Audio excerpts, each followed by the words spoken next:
Hey everyone, and welcome to our deep dive on James Cameron's Avatar. It's going to be a fun one. Yeah, it really is. I mean, there's so much to unpack here. So much. And we'll get into it. But I guess to kind of set the stage for anyone who maybe hasn't seen the film or it's been a really long time, Right.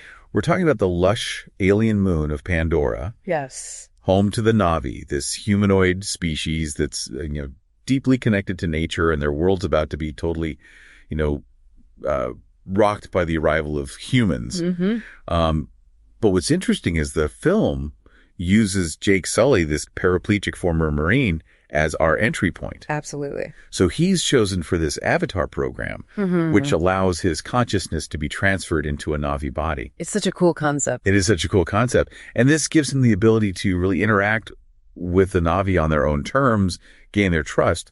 But at the same time, he's also gathering information for the human corporation, the RDA, who are the ones who want to exploit Pandora's resources. Right. And that's really where we see this clash of worldviews start to emerge. You know, you have the humans, they're driven by this desire for unobtainium, which is this super valuable mineral on Pandora. And they represent like a very materialistic and technologically driven way of existing. Yeah. And then you have the Na'vi, who they live in this incredible harmony with nature. Yeah. They're deeply connected to their environment through this neural network called AWA, which is almost like a living internet. Yeah, like a living, breathing internet that connects everything on Pandora. And I think that's what makes this film so fascinating. Oh, absolutely. It makes you question like our own understanding of consciousness. For sure. Are we as humans really limiting ourselves Yeah. by just focusing on our individual minds and, neglecting that potential for a deeper connection with the world around us? Well, and the film even takes it a step further by showing how the Na'vi actually use that connection with AWA to defend their home Yes. from human encroachment. I mean, they can communicate with all these different creatures on Pandora, and it gives them a strategic advantage. That technology alone could never match. It's like the film is suggesting that true power doesn't come from dominating nature, but from understanding it, collaborating with it. Exactly. And this brings us to like the AMP suits, which are yeah, those giant mech suits. those giant weaponized mech suits that the humans use. Yeah, I mean, the AMP suits, they're such a great example of how the film visually represents that power dynamic, right? They symbolize like humanity's desire to impose their will on nature, to control it, to exploit it for their own gain. And then you contrast that with the Na'vi, who are, moving so swiftly through the Pandoran landscape. Gracefully. Yeah, gracefully. They almost become one with their surroundings.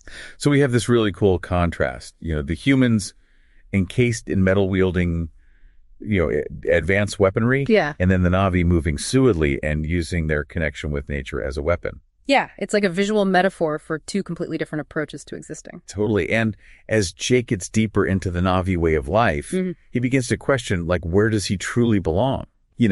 And that internal debate that he has, that wrestling with his own humanity, that's what makes his character so compelling.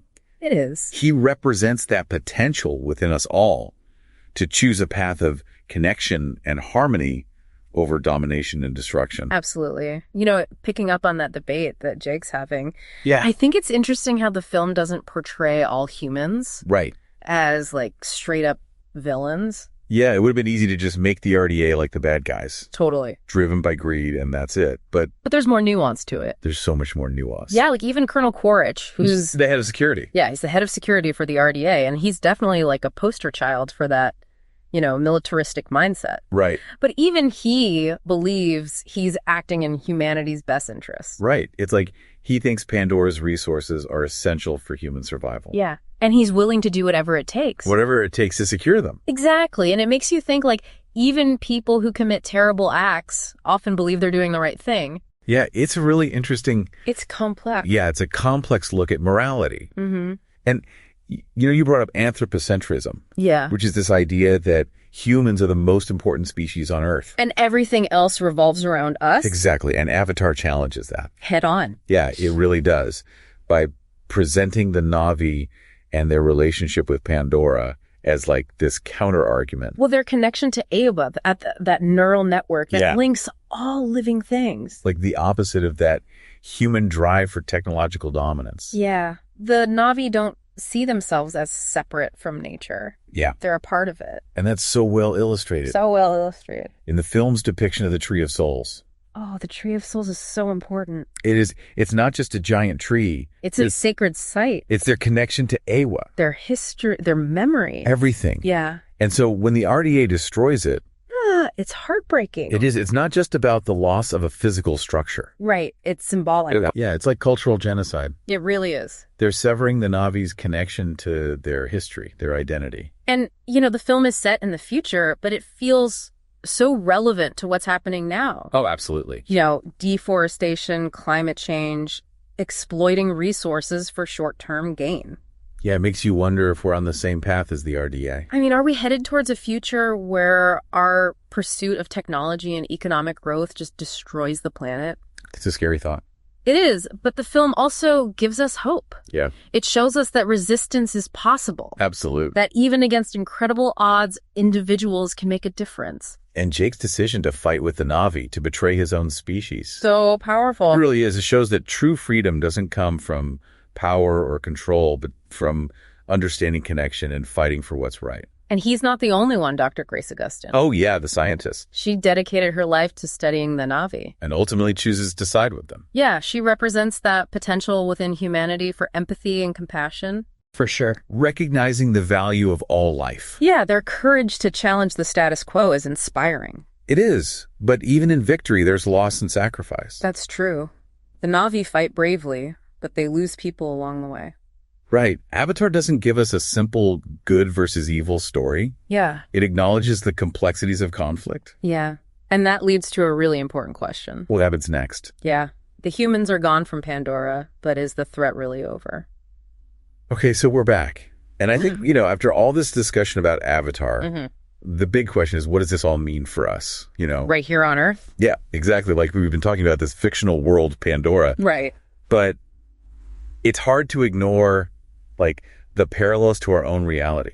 Oh, absolutely. Yeah. I mean, the RDA's obsession with unobtainium. Right.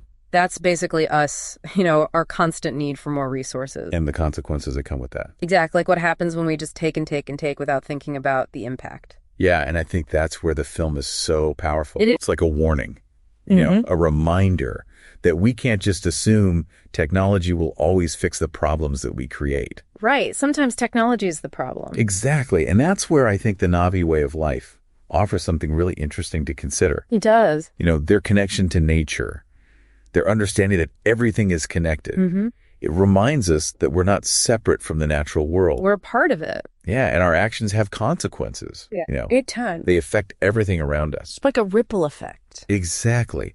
And so the film is kind of pushing us to rethink our relationship with nature. Yeah. To move away from this idea that we need to dominate and control it. And instead, try to understand it. Respect it. Work with it. Yeah, recognize that all life has value.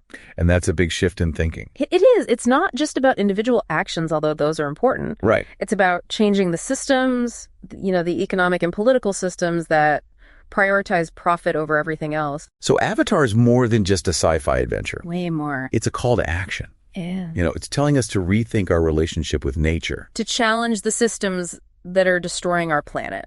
And work towards a future where humanity and nature can actually coexist. That's a hopeful message.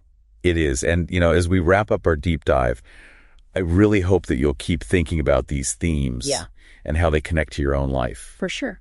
What choices can you make that align with sustainability and respect for all life? Remember, even small actions can make a difference. Absolutely. And together we can create a better future. A more just and sustainable future for everyone. So thank you so much for joining us on this journey through Avatar. It's been a blast. It really has. And we hope you'll keep questioning, keep learning, and keep striving for a better world. We'll see you next time. See you next time.